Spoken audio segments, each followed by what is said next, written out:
Hi friends, welcome to Lakshmi కథల హరివిల్లు. మనం ఇప్పుడు పోల్కంపల్లి శాంతాదేవి గారిచే రచింపబడిన ఏటిలోను కెరటాలు అనే కొత్త నవల ప్రారంభిద్దామండి. ఈ నవల కానీ మీకు నచ్చినట్లయితే ప్లీజ్ నా ఛానల్ని సబ్స్క్రైబ్ చేసి అలాగే మీ ఫ్రెండ్స్కి ఫ్యామిలీ మెంబర్స్కి షేర్ చేయండి. అలవాటు పడిన చోట పని పాట లేకపోయినా తోచకపోవడం అంటూ అంతగా ఉండదు.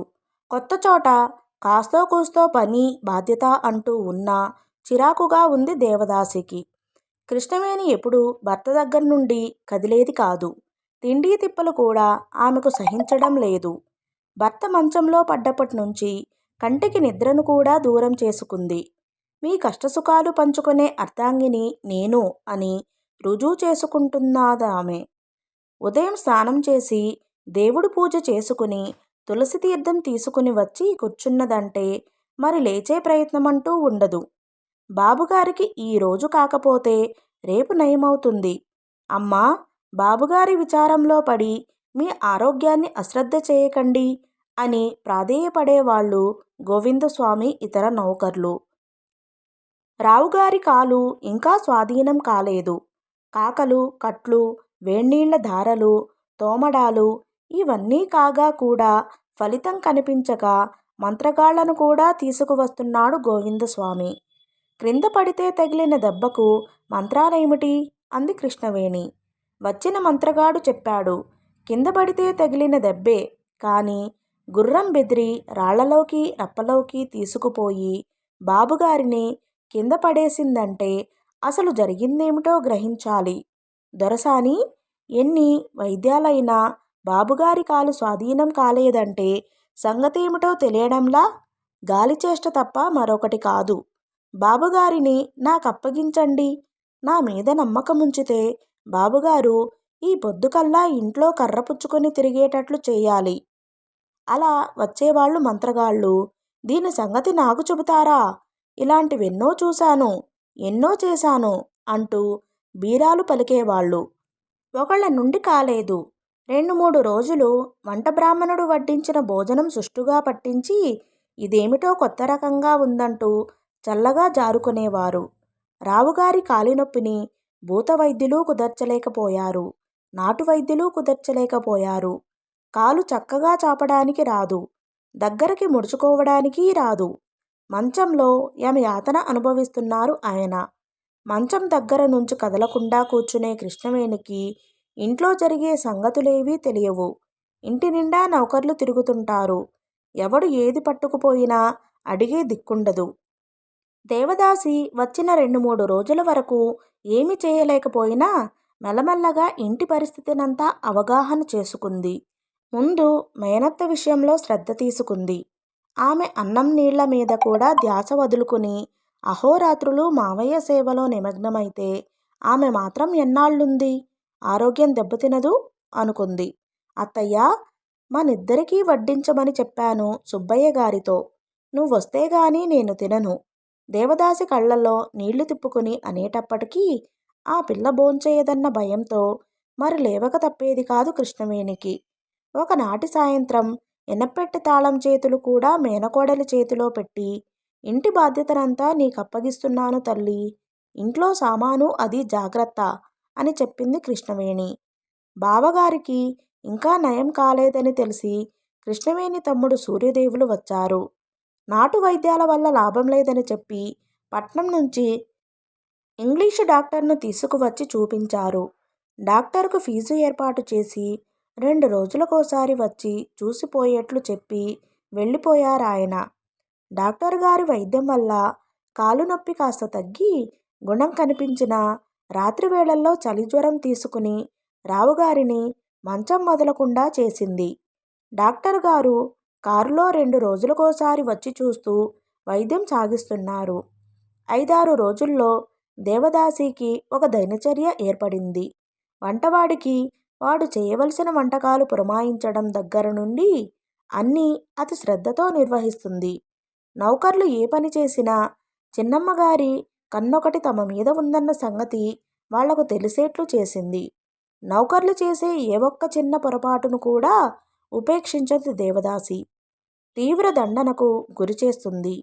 యజమాని కొన్ని విషయాల్లో ఉదారంగా ప్రవర్తించినా యజమాని ప్రతినిధి మాత్రం అన్నింటా కఠినంగా ఉండడం కష్టమైంది.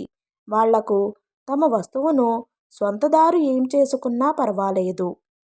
ఆ వస్తువు బాధ్యత తీసుకున్న వాళ్ళు మంచి చెడు చేసే హక్కు లేదు కదా.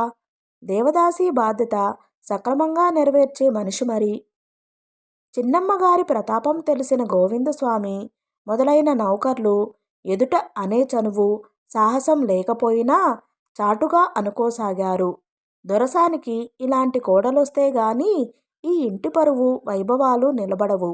ఆ కొడుకు ఏదీ పట్టించుకోని బుద్ధావతారమాయే. కోడలైనా ఈ ఇల్లు నిలబెడుతుంది అని. మేడమీద భార్గవరాం గది తాళం వేసి ఉంది. ఒకరోజు మేనత్త దగ్గరికి వెళ్ళి అడిగింది దేవదాసి. అత్తయ్యా, బావగది తాళం చేతులివ్వు. ఎందుకమ్మా? ఊరికే చూశాను. ఏముందక్కడ? వాడి సన్యాసావతారానికి సంబంధించినవి తప్ప. ఒక నిట్టూర్పు విడిచి, నా గదిలో బొట్టు పెట్టెలో ఉంది. రింగుకు ఒకే తాళం చెవి ఉంటుంది చూడు, అది అని చెప్పింది కృష్ణవేణి. 3 ఏళ్ల నాడు చూసిన మేనబావ రూపురేఖలు అంత స్పష్టంగా గుర్తులేవు దేవదాసికి. అతడి స్వభావంతో కూడా ఆమెకంతగా పరిచయం లేదు. అప్పుడు 13 ఏళ్ల బాలిక. ఇప్పుడిప్పుడే లోకజ్ఞానం, హృదయ వికాసం కలుగుతున్నాయామెలో. ఇప్పుడు ఎవరి నోట వెంట చూసినా భార్గవరాం సన్యాసిగా, విరాగిగా పరిచయమవుతున్నాడు దేవదాసికి. కారణం ఏదైనా అతడి విషయం ఆమెకు కుతూహలంగా, ఆకర్షణీయంగా ఉంది. తాళం తీసి గదిలో అడుగుపెట్టింది దేవదాసి.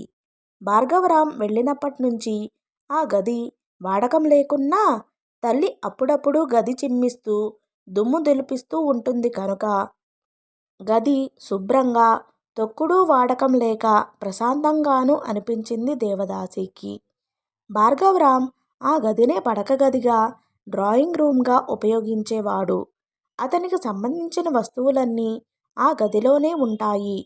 ఒక పక్క టేబుల్, కుర్చీ ఉన్నాయి.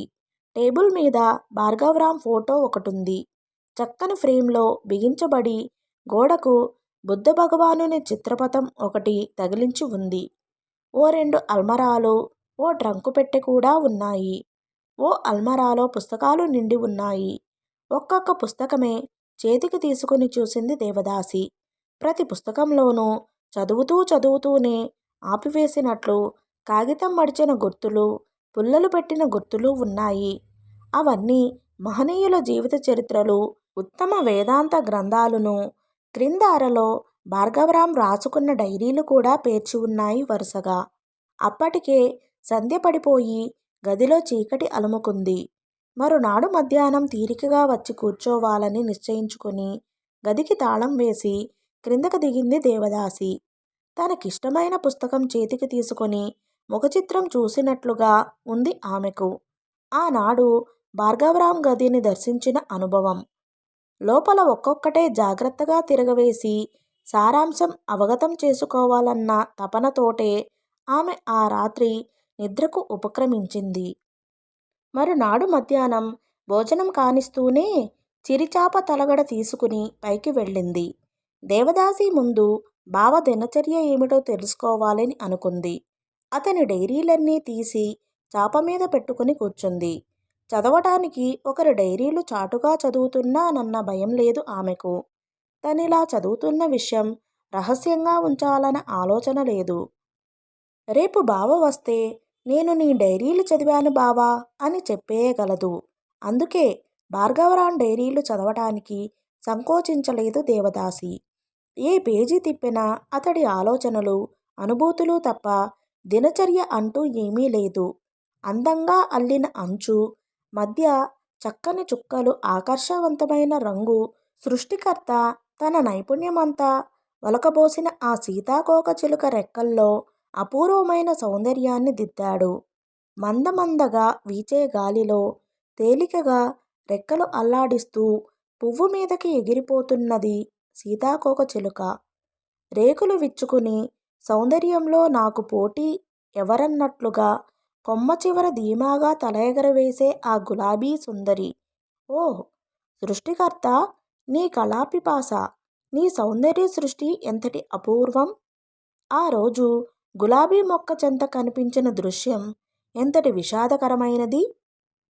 నిన్న నిండు పరువం ఒలకబోసిన పుష్పసుందరి నేడు రేకులు రాలి కళావిహీనమైపోయింది. ఈ నిమిషమో మరో నిమిషమో ఆ మిగిలిన రెండు రెక్కలు కూడా రాలిపోయిన సంపూర్ణ పతనం పొందుతుంది. అది అంతటి సౌందర్యం వెనుక ఈ పతనం ఎందుకు నియమించినట్లు భగవంతుడు? అక్కడే కనిపించింది మట్టిలో శిథిలావస్థలో ఉన్న సీతాకోకచిలుక రెక్క. ఒకటి నిన్న నేను చూసిన దానిది కాకపోవచ్చు, కానీ దానికి రేపు జీవితం స్తంభించి ఈ గతి ప్రాప్తించదని ఎక్కడుంది? ఈ సర్వ చైతన్యం వెనుక ఈ స్తంభన ఎందుకు ఏర్పరిచినట్లు భగవంతుడు? పువ్వును సీతాకోకచిలుక ప్రేమించింది. నేను సీతాకోకచిలుకను ప్రేమించాను. రెండూ నా కళ్ళ ముందే పతనమైపోయాయి. నా పతనము రేపు జరుగుతుంది. ఈ రోజు ఉండి రేపు లేకపోయే ఈ మిథ్యా జగత్తులో రాగభావం ఇంతటి బలీయమైనదిగా ఎందుకు పెట్టాడు భగవంతుడు? రాగబంధం విషాదాంతానికి నాంది పలికేదే అయితే ఆ బంధనం నుండి విముక్తి పొందడమే సుఖం. ఆహా! ఉదయ సంధ్యల శోభ ఎంత అపూర్వం! మనసు ఇహాన్ని మరచ చూస్తూ కూర్చుంటుంది. ఎవరి అదృశ్య రూపుడైన గారడి వాడు ఎంతసేపు తన ఆట చూపించి ముగ్ధుల గావిస్తూ మెల్లమెల్లగా ఆట చాలించినట్లు అందాలన్నీ అదృశ్యమైపోయి మరో రూపం దాలుస్తుంది ప్రకృతి.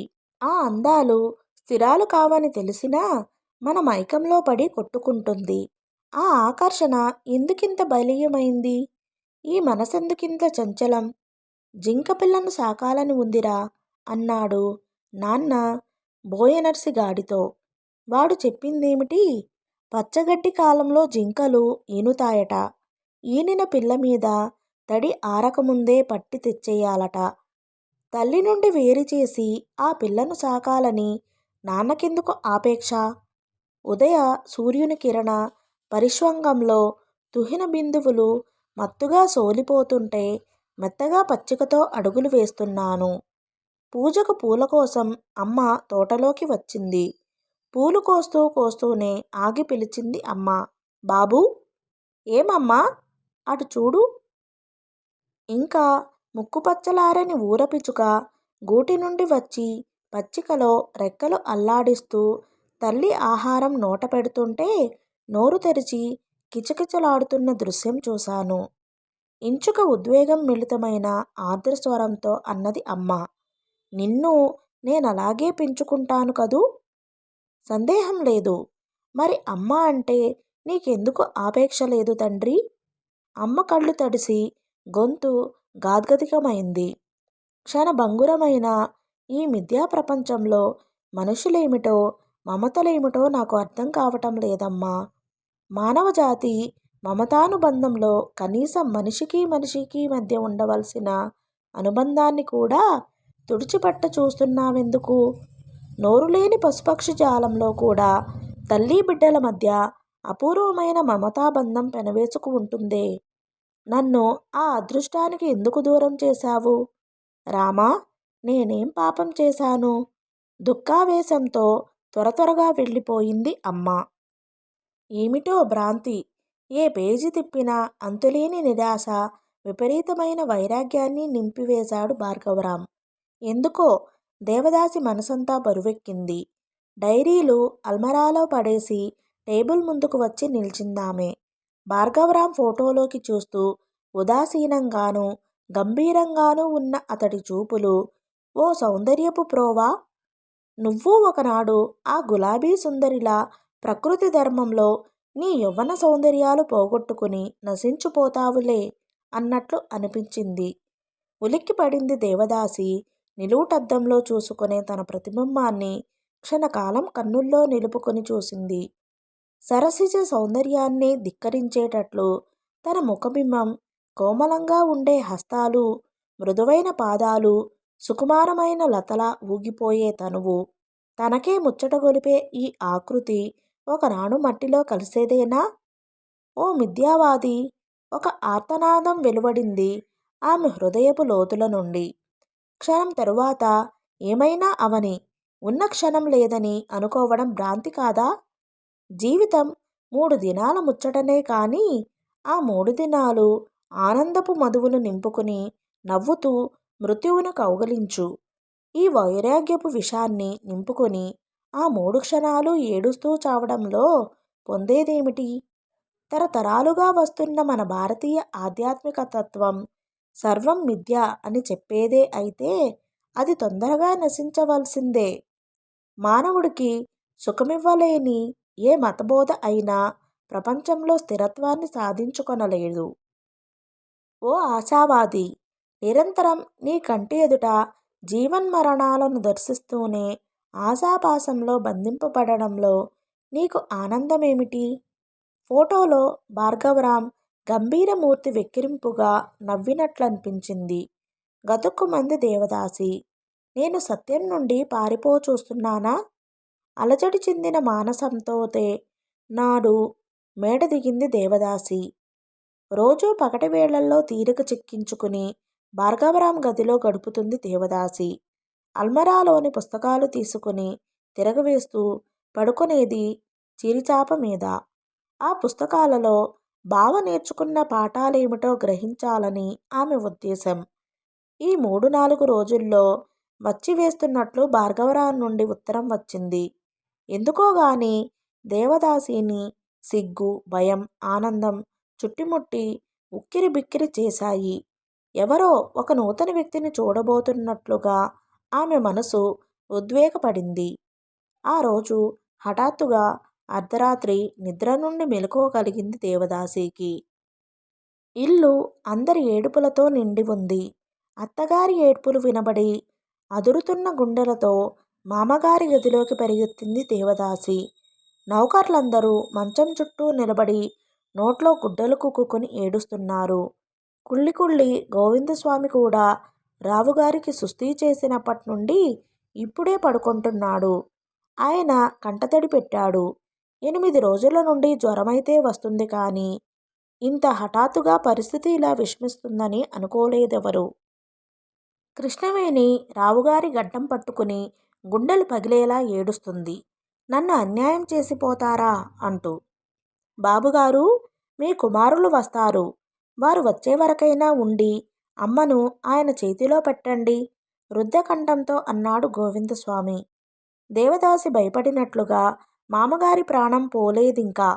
ఊపిరి సన్నగా ఆడుతుంటే మాటా మంచి లేకుండా నిశ్చలంగా పడుకుని ఉన్నారు. తూర్పు రేఖలు విచ్చుకుంటుంటే ఆయనకు కొద్దిగా తెలివి తిరిగింది. 2 రోజుల వరకు ఆశా నిరాశల మధ్య కొట్టుకున్నారు. 3వ నాటికి బ్రతుకుతారన్న భరోసా కలిగింది. కానీ పక్షవాతం వచ్చి ఒక చెయ్యి కాలు పడిపోయింది. ఇరుగు పొరుగున ఉన్న అమ్మలక్కలు కొందరు రావుగారిని చూసిపోవడానికి వచ్చారు. వచ్చిన వారు ఊరికే పోకుండా, తల్లి ఇంత ఆపద గుండెల మీద కూర్చున్నప్పుడు పొట్టన పుట్టినవాడు దగ్గర లేకపోయాడే అని పరామర్శించి కృష్ణవేణి శోకం మరింత ఎక్కువ చేస్తున్నారు. ఈ కబురు తెలిసి సూర్యదేవులు వచ్చారు. 2 రోజులకోసారి డాక్టర్ గారు వచ్చి చూస్తున్నా ఈ పల్లెలో సరి అయిన వైద్యం జరగదని బావగారినిగా పట్నం తీసుకువెళ్ళే ఏర్పాటు చేస్తానన్నారు. వాడు ఇప్పుడో అప్పుడో వస్తాడు. వాడు రాని ఎంత విరక్తుడైనా ఈ పరిస్థితిలో తండ్రి రుణం తీర్చుకుని దౌర్భాగ్యుడు కాదు నా భార్గవుడు. అభిమానం కొద్దీ అన్నదే గాని తన మాట మీద తనకే నమ్మకం లేదు కృష్ణవేణికి. పట్నం నుంచి వచ్చిన డాక్టర్ను ఒక రోజంతా ఇక్కడే ఉంచేసుకున్నారు. పూర్తిగా తెల్లవారలేదు. నాడు తిథి ఏమిటో గాని లేత వెన్నెల కాస్తూ ఉంది. గోవిందస్వామి హడావిడిగా లేచి ఒరే నాగన్నా, ఎద్దులను తోలుకువచ్చి బండి కట్టు అని కేకేశాడు. కాడి ఎద్దుల మెడల మీద ఆంచుతూనే గోవిందస్వామి ఎక్కి కూర్చున్నాడు బండిలో. బండికి కట్టిన మైసూరు ఎద్దులు మెడలోని మువ్వలు గలగలమంటుంటే స్టేషన్కు హుషారుగా పరుగుతీశాయి. మెయిల్లో రాబోతున్న భార్గవరాంను తీసుకురావడానికి. లక్ష్మీవారమని దేవదాసి అభ్యంగన స్నానం చేసింది. ధవళ వస్త్రాలు ధరించింది. చక్కగా కళ్లకు కాటుక తీర్చి నుదుట తిలకం దిద్ది జారుగా జడ అల్లుకుంది. తోటలోకి వెళ్ళి ఆకులతో ఒకే ఒక గులాబీ పువ్వు కోసుకుని భార్గవరాం గది చేరింది. భార్గవరాం ఫోటో మీద నిన్న పెట్టిన పువ్వు వాడిపోయింది. అది తీసివేసి కొత్త పువ్వు అలంకరించింది. కొద్దిగా ముందుకు వంగి టేబుల్ మీద మోచేతులానించి అరచేతుల్లో ముఖం ఆనించి ఫోటోలో ఉన్న మూర్తికి ప్రాణం పోసి ఆ ముఖంలోకి తదేకంగా తన్మయంగా చూడసాగింది ఆమె. అతడి కళ్ళు చిత్రంగా కదులుతున్నాయి. అతడి పెదవులు తమాషాగా నవ్వుతున్నాయి. ఒత్తైన అతడి ఉంగరాల జుట్టు అందంగా చలిస్తుంది. ఎంతోసేపు ఆమెను ఆ సుమధుర స్వప్న సీమలో విహరించనీయలేదు మేడ ముందాగిన బండి చప్పుడు. ఎద్దుల మువ్వల సవడి వింటూనే దేవదాసి గుండె జల్లుమంది. భావప్రపంచం త్రుటికాలంలో అదృశ్యమైపోయి కదలక మెదలక ఉన్న బావగారి ఫోటో కనిపించింది ఎదుట. బావ పైకి వస్తాడేమో. దేవదాసి తత్తరపాటులో దిగబోయింది. ఓయ్, ఈ పువ్వు తీసుకోవోయ్. బావగారు వచ్చి చూస్తే అమ్మాయిగారు ఆరాధన అర్థమైపోవాలనా? మనసు హెచ్చరిక చేసింది. గబగబా వెనక్కు వచ్చి పువ్వు తీసి జడలో తురుముకొంది. గబగబా మేడ దిగిపోయింది. ఒక ఛాయ పెంచుకొని నల్లటి ఫుల్ సూటులో బండి నుండి ఆవరణలో దిగిన అబ్బాయి గారిని చూసిన నౌకర్లు, ఆప్తులు గుండెల నిండా గాలి తీసుకుని వదిలారు. యజమాని రోగగ్రస్తులైనప్పటి నుండి వారి మనసులు కలతగానే ఉన్నాయి. ఆ బరువు మోయడానికి బాధ్యత గలవాడు ముఖ్యుడు దిగాడు. ఎవరూ నవ్వుతూ పలకరించలేదు. భార్గవరాం లోనికి వస్తుంటే అందుకు అది సమయం కాదు. బాబూ, మీరు లేనప్పుడు అయ్యగారికి ఎంత ఆపద సంభవించిందనుకున్నారు అన్నట్లు అందరూ విచారంగా దారి నుండి పక్కకు తొలగి నిల్చున్నారు. బండిలో దారి పొడవునా గోవిందస్వామి రావుగారి గుర్రం మీద నుండి కిందపడిన దగ్గర్నుండి ఇప్పటి వరకు జరిగినదంతా సవిస్తరంగా తెలిపాడు భార్గవరాంకు. గది ముందు బూట్ల చప్పుడు వింటూనే రావుగారి మంచం దగ్గర కూర్చున్న కృష్ణవేణి కిటికీ దగ్గరకు లేచిపోయి ముఖం కొంగులో దాచుకుంది. తాను వెళ్ళినప్పుడు పరిపూర్ణ ఆరోగ్యంతో కళకళలాడుతూ తిరుగుతున్న తండ్రిని రోగగ్రస్తుడై పూర్తిగా కృశించి ముఖంలో ప్రేతకళపడి మంచంలో చూడడంతో ఆ నిర్మోహి మనసెందుకో కొంచెం చలించింది. కళ్ళు అప్రయత్నంగా చెమర్చాయి. 3 ఏళ్ల నాడు తల్లి నుండి సెలవు తీసుకోబోతే అమ్మా నాన్నలకు నీళ్లు వదిలి వెళ్ళు తండ్రి అంటూ తల్లి శోకతప్త హృదయం నుండి వెలువడిన మాట కూడా అతడిని ఇలాగే చలింపజేశాయి. ఆ తరువాత ఆ ఏడుపు తన ఏడుపు మాయ భ్రాంతి అనుకొన్నా మంచం దగ్గర స్టూలు మీద కూర్చుని తండ్రి చేతిని తన చేతిలోకి తీసుకున్నాడు భార్గవరాం. ఆప్యాయంగా నిమురుతూ జాలిగా ప్రశ్నించాడు. ఎలా ఉంది నాన్న? ఆయాసంగా ఉంటుందా? కృష్ణవేణి బండా అని నామకరణం చేసిన ఈ కొడుకు ఇంతటి ఆప్యాయత ఎప్పుడూ ఎరగని ఆ వృద్ధ తండ్రి శుష్కనేత్రాలు ఆనందంతో చెమర్చాయి. ఆయాసమా? ఆయాసంగా ఉండదు మరి అన్నాడు హీనస్వరంతో. తల్లి వెక్కి వెక్కి ఏడుస్తోంది. ఇంత బరువైన వాతావరణాన్ని అతడు ఈనాడే ఎదుర్కొంటున్నాడు. మనసులో కలత బయలుదేరింది. మరి కొద్దిసేపు మౌనంగా కూర్చుని మెల్లగా లేచి వెళ్ళిపోయాడు తన గదికి భార్గవరాం. కృష్ణవేణి దుఃఖం కట్టలు తెంచుకుంది. ఎండి బీటలు వారిన ధరణి వర్షాగమనమైన తపించినట్లుగా పుత్రాగమనానికై ఆ తల్లి హృదయము శోకంతో తపిస్తున్నది. నల్లని మేఘమైతే కమ్ముకొని వచ్చింది కానీ ఒక్క చినుకు కూడా ఆ మండే గుండెల మీద చల్లగా చిలకరించకుండానే కదిలిపోయింది. కన్నీరు మున్నీరుగా కన్నతల్లి ఏడుస్తుంటే దగ్గరకు వచ్చి, ఎందుకమ్మా ఏడుస్తావు? భయమెందుకు? నాన్నగారిని మంచి డాక్టర్ల దగ్గరికి తిప్పి నయం చేయించనా? నేనుండగా నీకు దిగులెందుకు? అని ఒక చల్లని ఓదార్పు.